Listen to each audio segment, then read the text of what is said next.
Greetings everyone, and welcome to Volume 2 of Regional Food and Drinks Chiselers Hall of Shame. This is the second Chiselers Hall of Shame for Regional Food and Drink, and I am your host, James Piranha Madonna of Mega Life 21, the hardest hitting internet talk radio station on the planet. And this time, aside from a Chiselers list, I will balance it out by giving my positive picks for restaurants or takeout establishments or buffets, okay, or fast food that I feel is a great value for the money in terms of quality, customer service, friendliness, cleanliness, safety, large portions, and reasonable prices. A balance of what is important, what I feel that what is important for a food service establishment in the restaurant business. Not with these paid off whores, these people that write for local newspapers. You know, they have these restaurant critics that work for local newspapers, and it seems like everywhere they go, they're just like Adam Richman. Everywhere they go, they give the restaurant a high rating. Well, naturally, they're probably paid off. You know, I mean, how could so many places have 4 stars or 5 stars? Give me a break. It reminds me of even many members of the hard-hitting, very honest, no-holds-barred regional food and drink group here on Facebook. All I've been seeing is positive input by people. Everybody is blowing sunshine up everybody's ass. Let's get the criticisms going. Let's get the honest critiques going here. What's with you people? Okay, let me begin. Oh, by the way, you're probably wondering why I am wearing this crown. Well, it simply means that I represent an elite group between myself, James P. Madonna, my internet talk radio partner for over 10 years, the Reverend Dr. William J. Eisenman of Newsletter Censored and Mega Life 21, plus Mr. John Starodumsky, founder of Honest Craft Beer Reviews, and Mr. Red Rooster, the founder and president of Regional Food and Drink. You're not going to find any internet talk show hosts like us in terms of honesty, in terms of hard-hitting, taking no prisoners, being just a no-holds-barred group of experts on just about every damn thing in life, who we all shoot from the hip, we tell it like it is, we call them like we see them, and we're very honest. And if you like us, nice. If you love us, even better. If you dislike us or hate us, well, that's just too damn bad. Okay, because we are the true kings of all internet groups and internet talk radio, bar none. Okay, so stick that in your pipe and smoke it. Now, this is my weapons grade Blackthorn Shillelagh imported from Ireland with 2 metallic 4-leaf clovers on each side for additional luck. Yes, this is the Shillelagh that was banned by the English centuries ago. They banned the Irish, and then from that time they started making shillelaghs into walking sticks to get around the law. But anyway, this is the shillelagh that's destined to connect with skulls. All right, let's get on with the show. Volume 2. All right, I want to begin with the bad news, which is the Chiselers Hall of Shame, Volume 2. Number 1. Bobby's Burger Palace at the Bergen Town Center in Paramus, New Jersey, which is off Route 4 East. Well, Mr. Bobby Flay, famous celebrity from the Food Channel, okay, with his many shows, the arrogant, egomaniacal Bobby Flay, the narcissist Bobby Flay, who, when he first started his cooking show, he had to surround himself with attractive young females sitting at a table, and they were all just mesmerized and staring at him, all starry-eyed, and during the show. They couldn't get their eyes off of him. They're all smiling and staring at him. I'm sure they told the girls to do that, just to make him look like he's, a ladies' man, compared to the other cooks on the Food Channel. But anyway, Bobby's Burger Palace. What the problem I have is, and with many people I have interviewed, is that it's overrated. Okay, some things are tasty, some things are good quality, others are pretty average. But the main thing is it's a ripoff for the portions. It's typical high-end gourmet fusion dining, whatever, where you got a big dish and a small portion, and you have super high prices. It is a bad value, because Bobby's Burger Palace has the nerve to serve 6-ounce hamburgers when the standard for hamburgers is at least 8 ounces before cooking. Now, of course, if you use very low quality, high fat ground beef, it is going to shrink quite a bit. But 6 ounces, give me a break. Give me a break, you cheap bastard Bobby Flay. You don't have enough money? Unbelievable. Now, number 2, we have Wendy's Thai restaurant on Main Street in Hackensack, New Jersey. Wendy's, what I didn't like was, it wasn't so much the price. The prices were about moderate, I would say. The atmosphere was pleasant. It was clean. It was too bright though. They had no shades and no blinds on the windows, so the sun, the afternoon sun, just was glaring in, blinding you. And the ventilation was poor. They did not crank the air conditioning up. Maybe they thought they were still in Thailand. And what I didn't like was the fact that when I ordered the crab meat fried rice, because I happen to like the flavor of crab, they had the nerve to not only charge a premium price for it, but they gave me canned crab meat. Canned crab meat in a nice Thai restaurant. Shame on you, Wendy's. And everything was very soupy, whereas if you ordered something, it had a little too much vegetables in there and too much broth and not enough of the main ingredients. Your meat, your seafood, or poultry, all right? Using potato, using vegetable as a filler, and just too much liquid. All right, number 3. Kiku's Japanese Hibachi Steakhouse. It's Kiku's restaurant, Route 4 East, Paramus, New Jersey.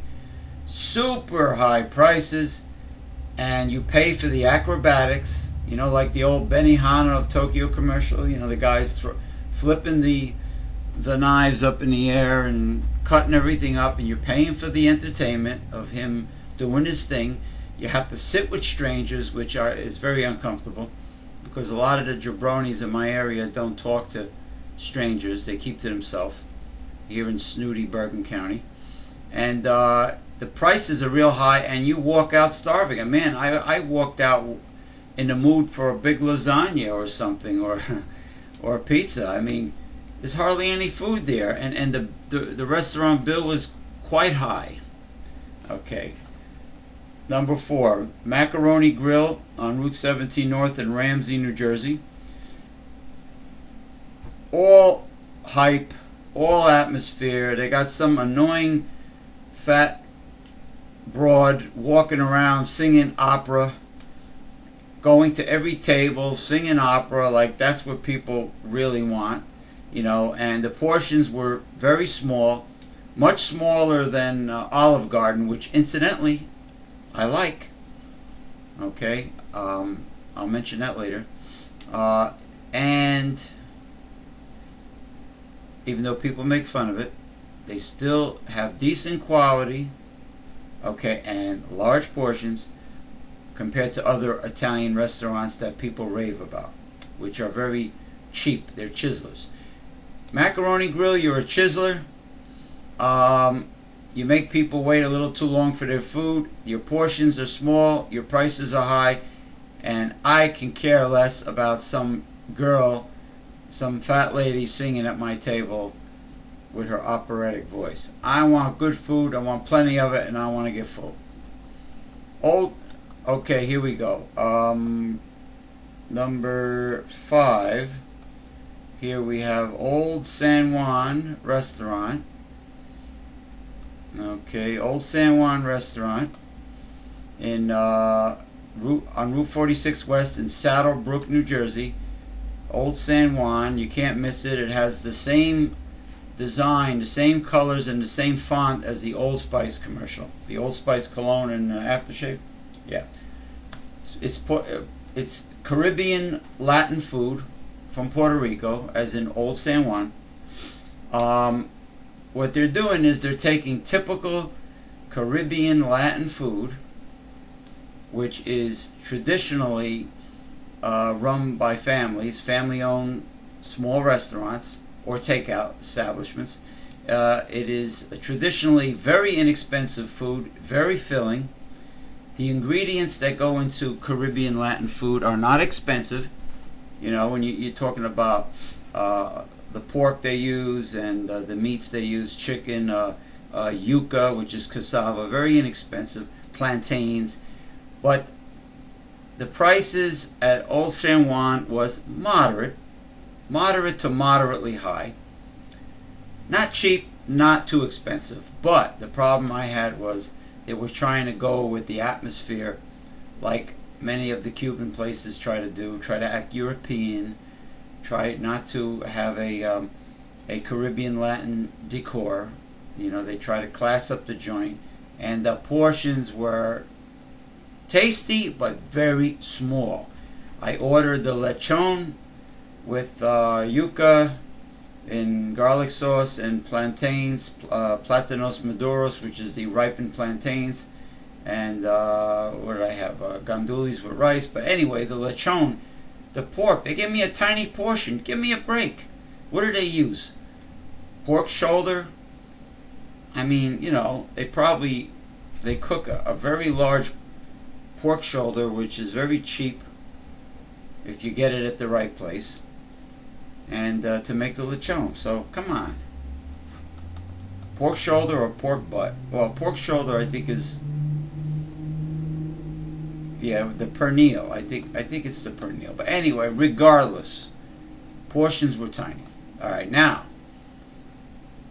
the Portuguese Tavern on Crooks Avenue in Clifton, New Jersey. Shame on you. I went there. It's typical, just like it's just typical, you know, snooty Spanish Portuguese restaurant,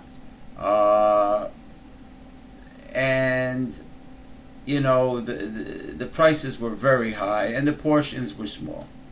Okay, people raved about it, but you know, of course, the commercial that they do makes things look very inviting, and you know, the barbecue looks very good, and of course the portions, the rack of ribs, everything looks big on a commercial. You know, everything looks bigger on TV, and of course they make it bigger. But the portions were small, the prices were pretty high. Typical rip-off European restaurant attitude. No, not a good value. And then we have the last one here on my Chiselers Hall of Shame is Iberia Spanish Restaurant on Ferry Street in Newark. Went there on several occasions. The waiter kept on giving us, didn't smile at all. He kept on giving us dirty looks, looking down his nose at us because we did not want to order any drinks or sangria.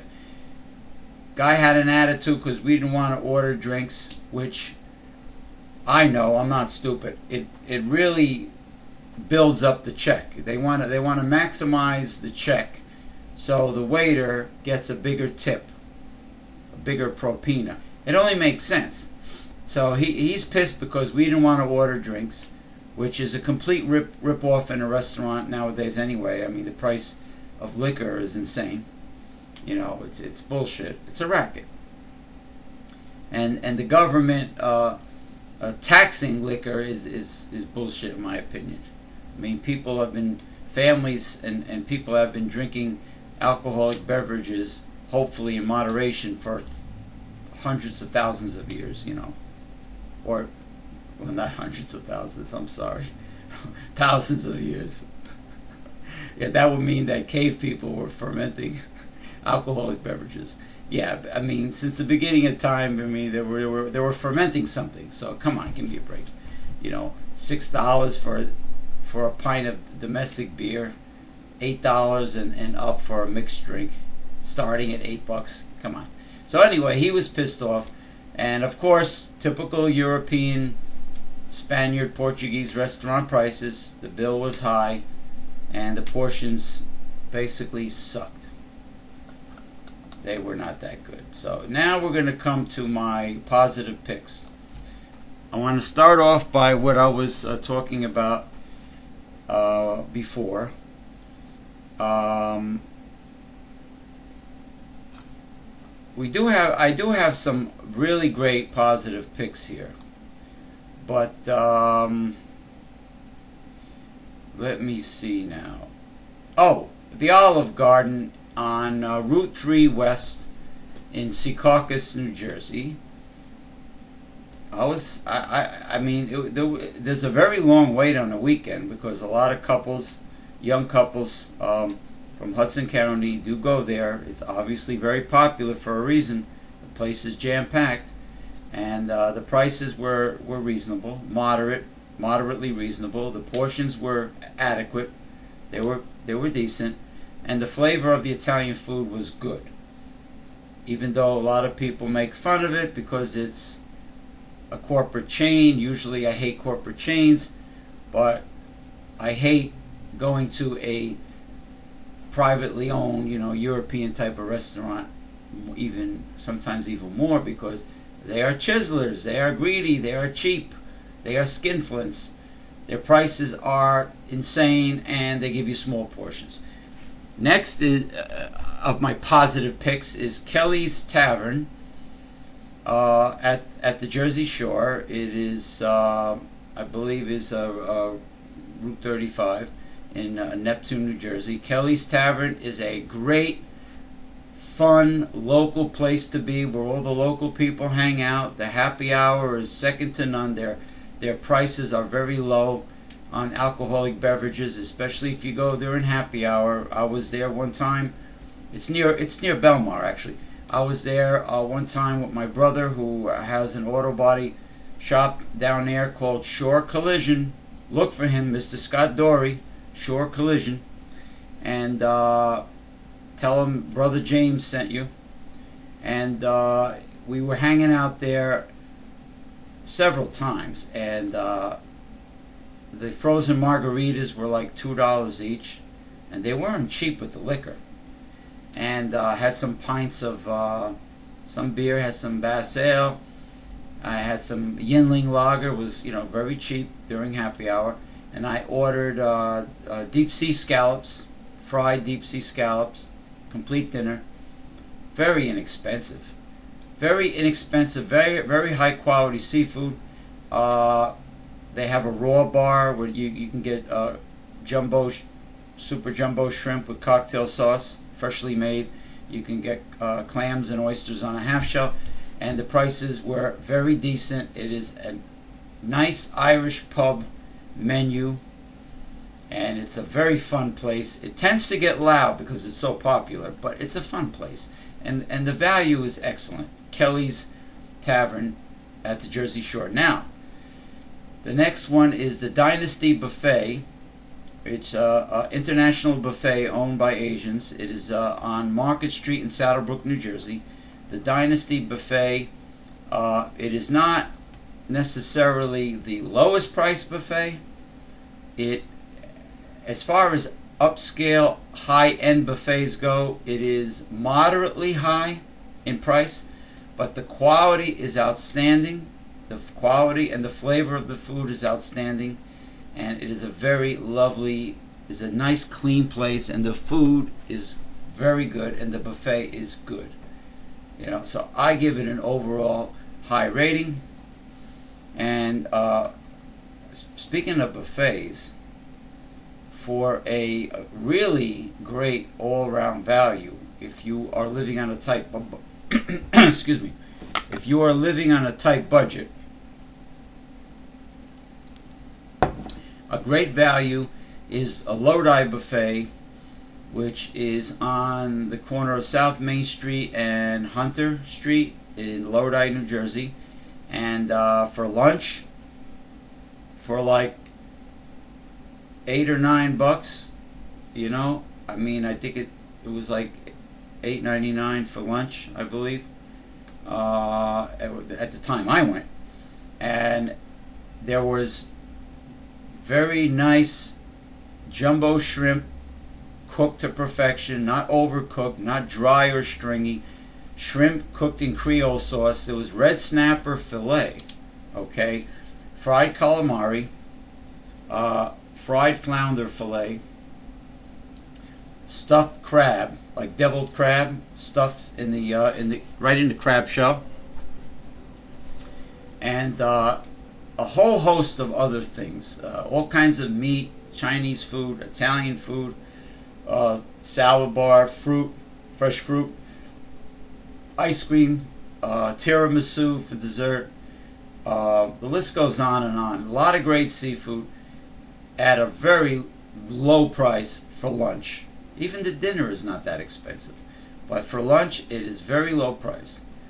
And that is Lodi Buffet in Lodi, New Jersey. And the atmosphere is nice. It's clean. And the quality is good. I give it a very high rating for lunchtime buffets.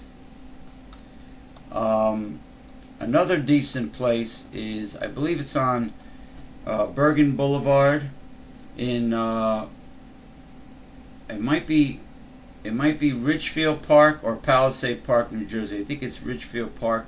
It's called Rainbow Buffet, I believe.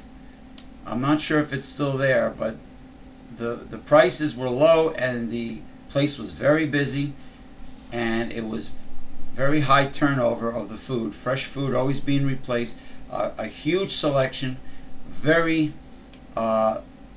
decent quality. International buffet owned by Asians again. I believe it was called Rainbow Buffet, unless there's a different owner there now, but you could look it up. Okay, let's see what we got here. The Green Grill in Hackensack, New Jersey. Okay, right past Riverside Mall near Route 4. The Green Grill, not for dinner. It's a Brazilian rodizio barbecue. Not for dinner, but for lunch. Now picture this. All you can eat, high quality Brazilian rodizio rotisserie barbecue. Okay, with a beautiful, elegant, plush atmosphere, with hot and cold buffet and sushi bar on top of the Brazilian rodizio, all for only $10, all you can eat for lunch. Only $10 a person. Excellent quality, excellent atmosphere, outstanding value for lunch only, because if you go to dinner, it's like way over 20 bucks. You know, it's like, well, almost 30 bucks.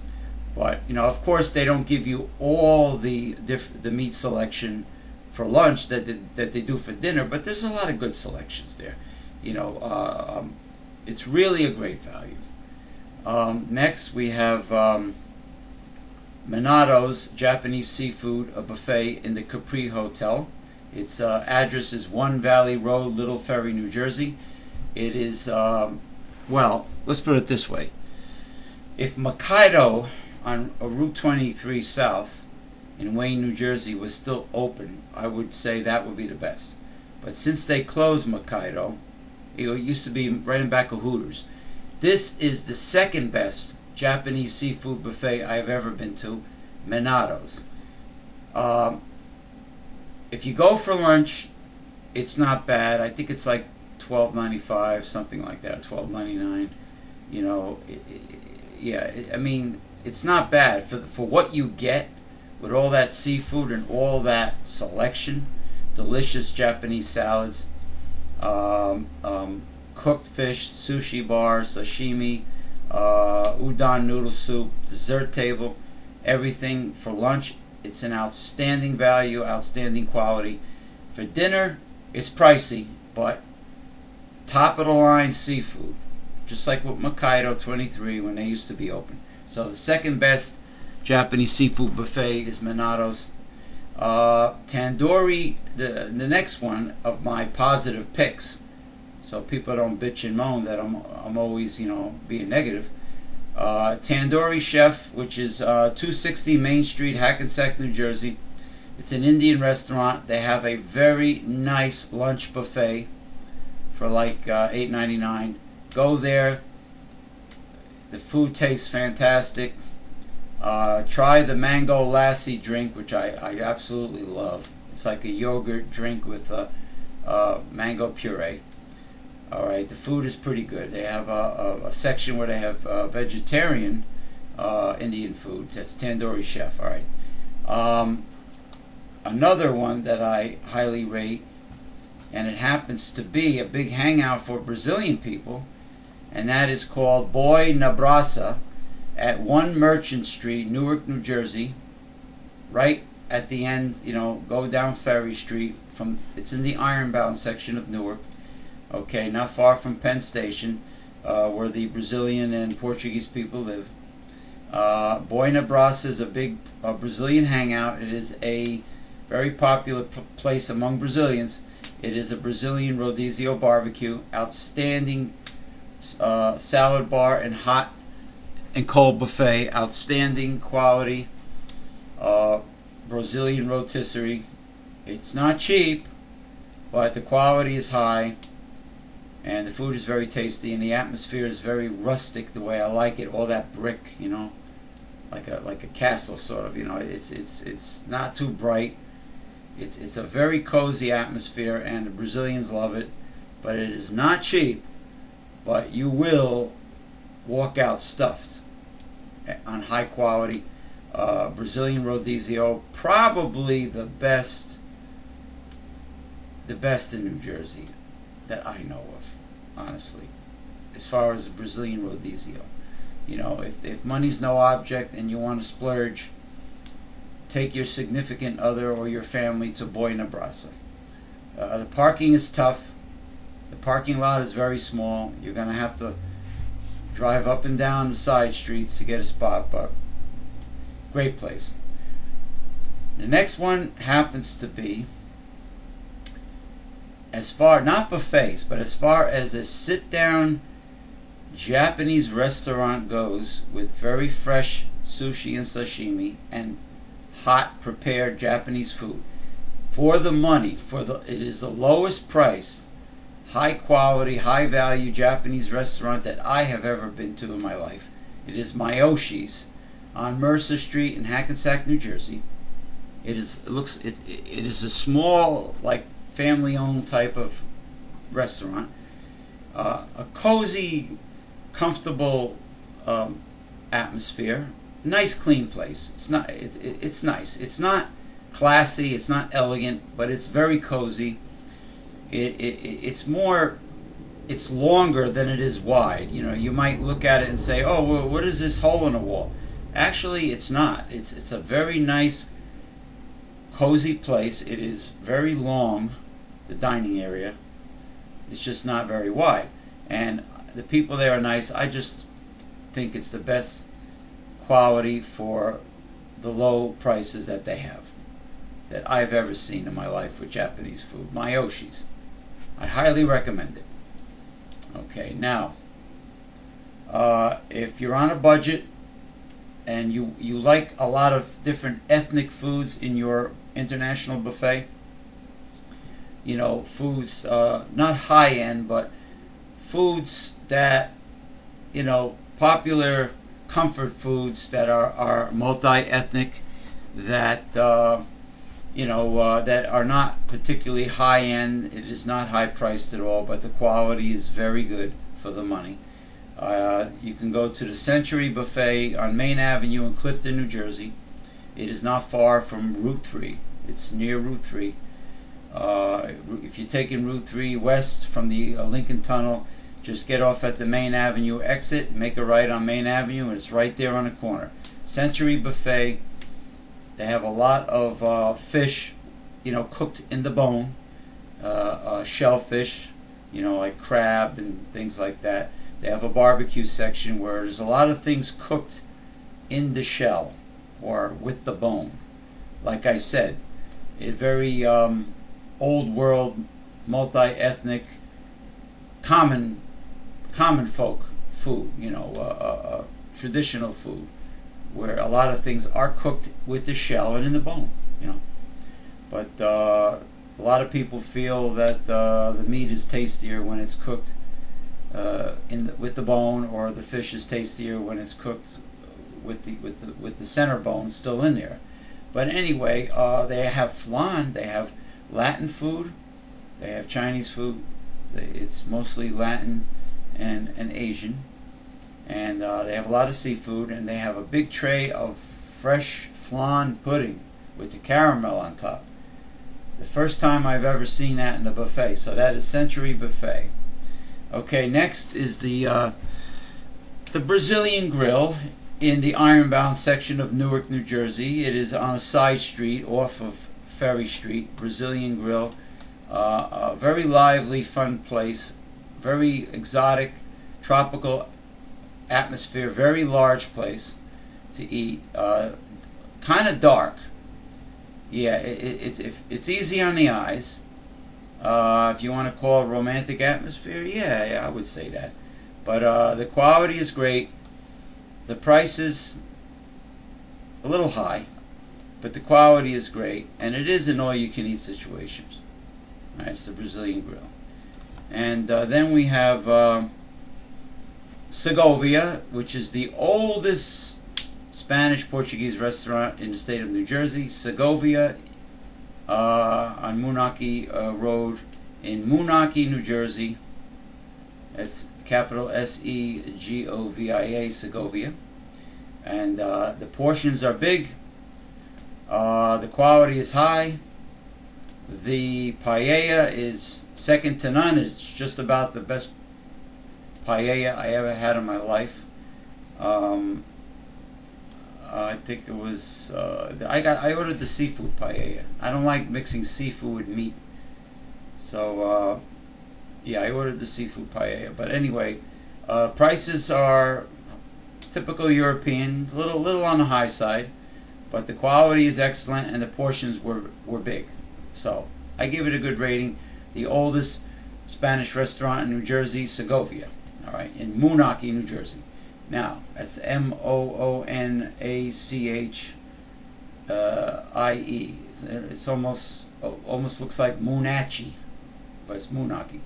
All right, the last of my positive picks is the Grand Buffet on Route 17 South in Ramsey, New Jersey. It's all the way up northern Bergen County, going towards Mahwah. You pass Upper Saddle River, past Ridgewood. It is a reasonably priced, very high quality international buffet owned by Asians. It is a large buffet. They have many surprises there, delectable surprises, like roast duck, you know, in the bone, you know, horseshoe duck, and among other things. A lot of good seafood, a lot of good food there, high quality, price is decent. I highly recommend it. The Grand Buffet on Route 17 in Ramsey, New Jersey. So that is the conclusion of Volume 2 of my Chiselers Hall of Shame with my positive picks. Now, there was a little debate over on Facebook. Oh, by the way, regional food and drink is the hardest hitting, the most honest, the very best food group in the universe. Just like Honest Craft Beer Reviews. Okay? And we are the kings of groups, internet groups, and internet talk radio. You jabronis. We are the kings. And no one would dare to challenge us. Not even that pusillanimous pipsqueak, Medusa. And you know who you are, Medusa. Because your photo, your portrait is right in the album of regional food and drink. Okay? Can you dig it? Check it out. Your portrait's right there. And you know why you're Medusa. It's not your birth name, but you're Medusa. Believe me. There was a debate that a friend of mine put up on Facebook, and it was about toilet paper.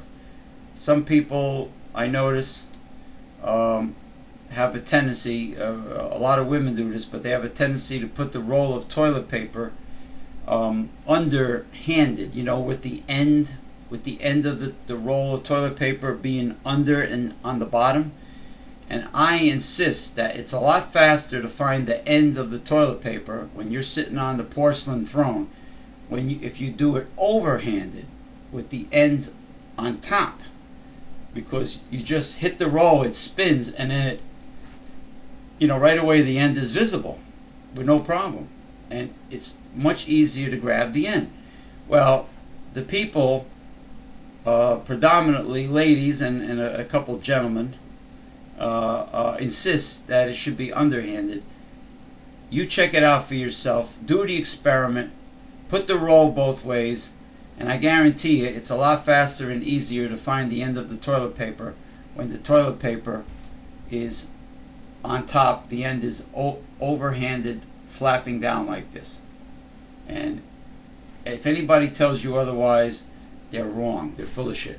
Anyway, thank you for joining me for Volume 2 of James P. Madonna's Chiselers Hall of Shame, and as an added bonus, his positive picks to balance everything out. And this is for regional food and drink. Take care until next time.